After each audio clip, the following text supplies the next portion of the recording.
आज हम ground zero पे हनुमानगढ़ की चर्चा करेंगे, जो हनुमानगढ़ के विकास के बारे में और हनुमानगढ़ में किस तरह के मुद्दे हैं उन पर चर्चा करेंगे। हमारे साथ आज सचिन कौशिक जी हैं, इनसे चर्चा करते हैं। सचिन जी नमस्कार। नमस्कार सर। सचिन जी, हनुमानगढ़ के अगर मुद्दों की बात करें, किस तरह के मुद्दे और किस तरह का विकास किए?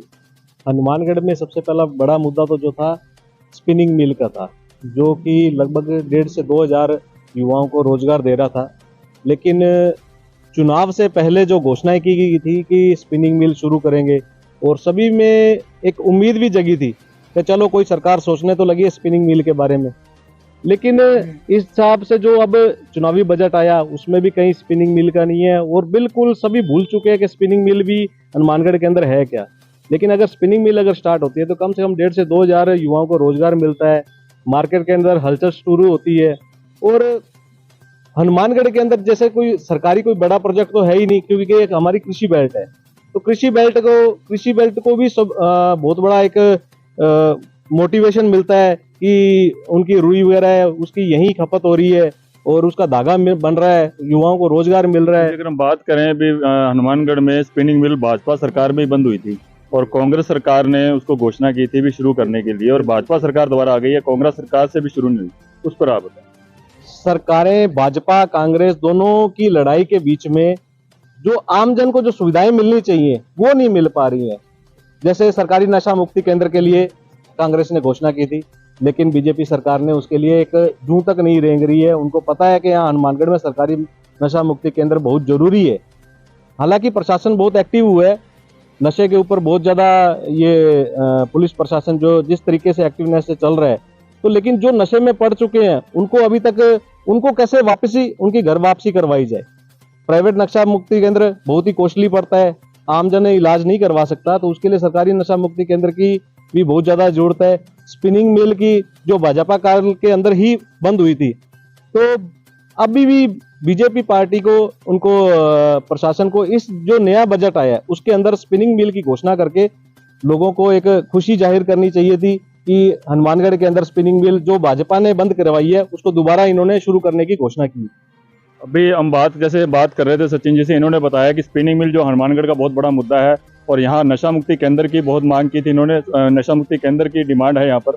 और मेरे साथ अभी किसान भी खड़े हैं यहाँ पर। अभी किसान आंदोलन चल रहा है, किसान आंदोलन किन मुद्दों को लेकर चल रहा है? किसान आंदोलन मुख्यतः मुद्दे तो वही है जो 2 साल पहले थे, और जो कि तो मोदी जी ने वादा किया था कि अभी आप इसको पोस्टपोन कर दो आप आंदोलन को, और एक एक चीज़ पर उन्होंने हमारी जो 20-21 मांगे थी उस पर उन्होंने कहा भी सरकार बनते ही इस पर दोबारा एक्शन लेंगे और कमेटियां गठित करेंगे। एक भी मुद्दे पर सरकार ने ना ही कोई कमेटी गठित की और ना ही उस पर कोई कार्रवाई की। सरकार पूरे के पूरे मुद्दों पर बैक फुटते हैं। अब दोबारा किसानों ने हुंकार भरी है कि जो हमारे मुद्दे हैं मुख्यतः एमएसपी का, पानी का मुद्दा, और हनुमानगढ़ जिले में सबसे अहम जरूरी है कृषि अनुसंधान केंद्र, जिससे अभी पिछले आप सीजन में आपने देखा नरमा कपास में जो घटिया बीज, घटिया खाद, घटिया स्प्रे आई, उसकी जांच के लिए यहाँ नजदीक कुछ भी नहीं है, और ना ही इन चीजों पर सरकार गौर कर रही है। हालांकि कृषि एक ऐसा उद्योग है, मैं उसको उद्योग बोलता हूँ, और सरकार इसको उद्योग में ले नहीं रही है। अगर सरकार इसको उद्योग में ले ले, भले ही इसको टैक्स पेयर कर दे, तो ये किसानों पिछली बार भी इसमें अगर माने तो किसान आंदोलन बहुत लंबा चला था और 750 किसान जो है मरे थे। हाँ, तो उसके बाद अगर आपने दोबारा आंदोलन शुरू किया और भाजपा सरकार अभी है राजस्थान में और सेंटर में भी भाजपा सरकार है, तो अभी आप क्या चाहते हैं कि किस तरह उसी तरह से आंदोलन होगा या क्या है? अभी आपकी मांगे मानी जा रही है? मांगे हमारी अभी नहीं मानी जा रही है। अभी चंडीगढ़ में बैठक थी, पंजाब सरकार ने एक मीडिएटर की भूमिका अदा की, सेंटर से मंत्री आए और लगातार 2 दिनों से वार्ता हो रही है। केंद्र के मंत्री कह रहे हैं हमारी लगभग 80% मतलब सहमति बन गई है, और वहां से जो मतलब अंदर से जो रिपोर्ट आई है ना उसमें यह है कि एक भी परसेंट है ना उनकी सहमति नहीं बनी है।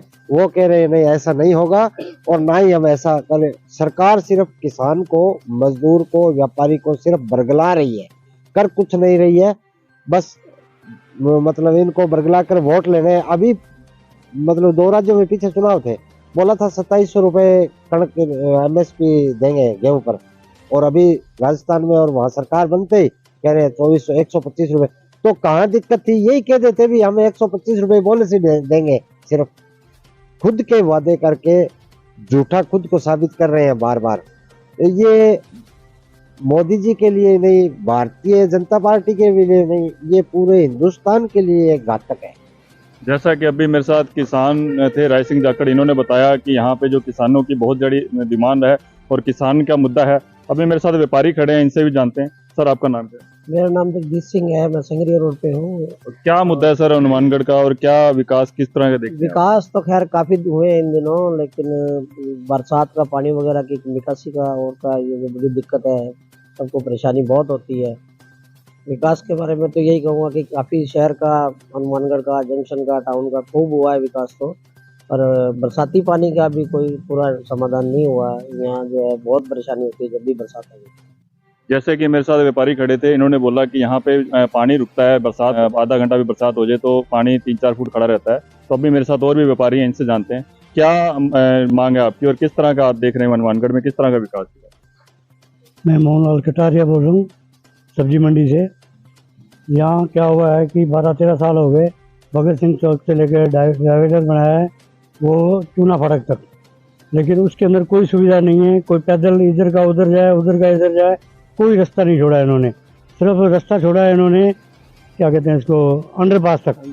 अगर किसी आदमी को चूना उससे भगत सिंह चौक से आना है तो पहले वो अंडरपास आएगा, फिर वो घूम के आएगा।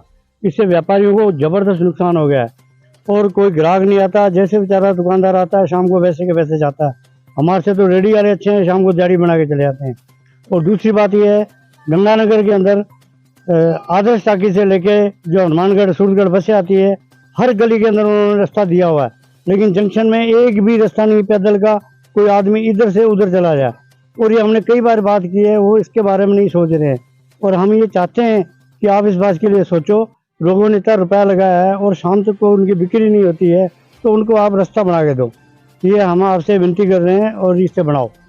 जैसे कि व्यापारी खड़े हैं यहाँ पे, इन्होंने बताया कि जो भगत सिंह चौक से लेकर संगरिया रोड है और यहाँ पर जो डिवाइडर बना है उस पर पैदल चलने का रास्ता नहीं है, तो ये इनकी मांग है और ये इनका मुद्दा है। तो अभी हम बात करेंगे हनुमानगढ़ में किस तरह के मुद्दे और आप क्या चीज़ मांगते हैं हनुमानगढ़ में किस तरह का विकास होना चाहिए? यहाँ विकास की जो बात करी जाए, जैसे अभी कटारिया जी ने कहा, भगत सिंह चौक से लेकर संगरिया रोड तक जो रास्ते का दिक्कत आ रही है, जो इसके अंदर किसी भी ग्राहक को आने जाने में दिक्कत आ रही है, व्हीकल को भी दिक्कत आ रही है, क्योंकि पार्किंग की भी सुविधा, यहाँ जो मेन मुद्दा है पार्किंग की सुविधा प्रॉपर नहीं हो पाई है।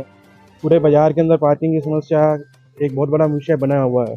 इसके अलावा यहाँ ये संगरिया रोड जो है पंजाब और हरियाणा बॉर्डर के साथ में अटैच है, ये हनुमानगढ़ जिला।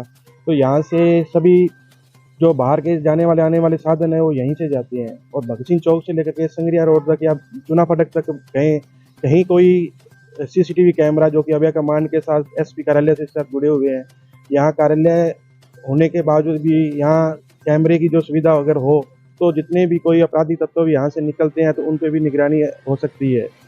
और यहाँ हर टाइम रश भी रहता है, पास में कन्या स्कूल भी है। इसके अलावा और भी यहाँ पे व्हीकल हैवी और छोटे बड़े सभी तरह के निकलते हैं। हमारी डिमांड थी भी यहाँ पूरे एरिया के अंदर सीसीटीवी कैमरे लगाए जाएं ताकि प्रशासन को भी इसका बेनिफिट हो, और किसी भी तरह की कोई आपराधिक गतिविधि हो रही है तो उस पर भी निगरानी रखी जाए। हमारी आसपास की दुकानों पे सब पे कैमरे लगे हुए हैं, लेकिन उनका इतना फोकस नहीं है कि ताकि वो पूरी रोड को या पूरे एरिया को कवर कर लें।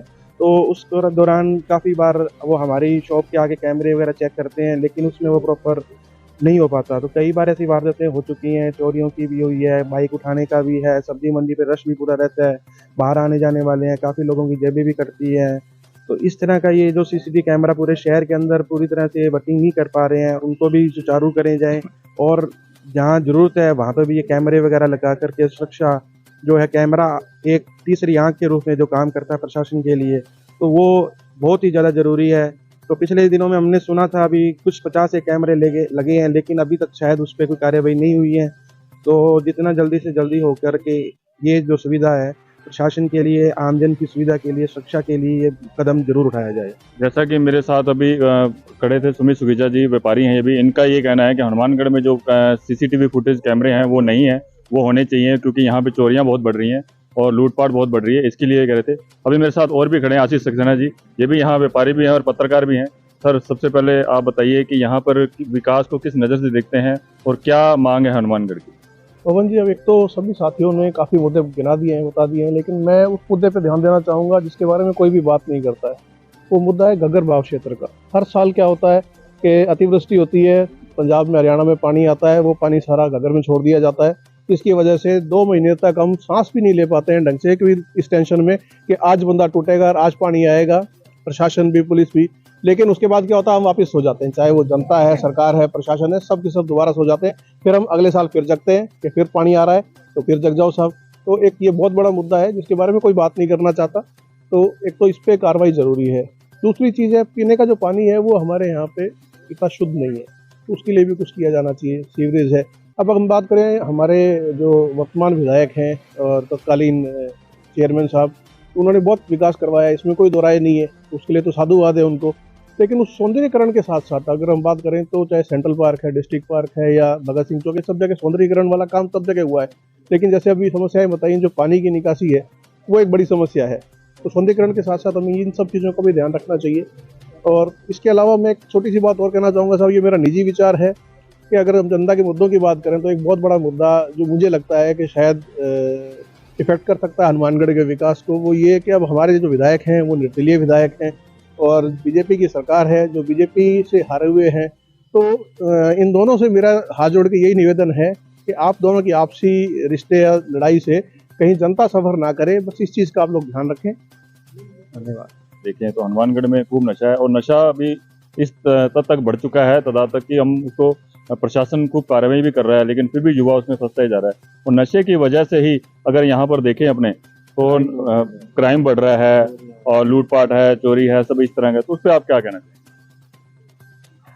नशे की जो अब स्थिति चल रही है, तो लूटपाट, चोरियां, ये सिर्फ इसी की वजह से ही हो रही है। आज देख लीजिए आप, जो भी चोरी के अंदर, अभी थोड़े दिन पहले मोटरसाइकिल का चोरों का रैकेट पकड़ा, तो 20 से 22 साल के लड़के, और सिर्फ क्यों कर रहे हैं? क्योंकि उनको नशा चाहिए। और नशा रोकने में तो सरकार कर रही है, लेकिन जो पढ़ चुके हैं उनको वापस कैसे सुधारा जाए, उसका अभी तक कोई समाधान नहीं किया जा रहा है। उसका समाधान यही था कि जो इनको जो नशा मुक्ति के लिए जो दवाइयाँ मिलती हैं वो इनको फ्री में सप्लाई की जाए। बहुत कॉस्टली हैं वो दवाइयाँ। दूसरा, सरकारी नशा मुक्ति केंद्र होना चाहिए। सरकारी नशा मुक्ति केंद्र के बारे में सरकार सोच भी नहीं रही है। तो ये तो अपराध बढ़ता जाएगा, क्राइम बढ़ेगा, युवा क्या करेगा? क्योंकि कामकाज उनके पास है नहीं और घर से इतने वो नहीं है कि रोज का डेली का। कांग्रेस की सरकार थी, अब सरकार बदली है। पहले भाजपा सरकार थी और कांग्रेस सरकार थी, फिर कांग्रेस सरकार के बाद वापस भाजपा की सरकार आई और भाजपा ने यही कहा था कि हम नशा मुक्त करेंगे, पूरे देश को नशा मुक्त बनाएंगे।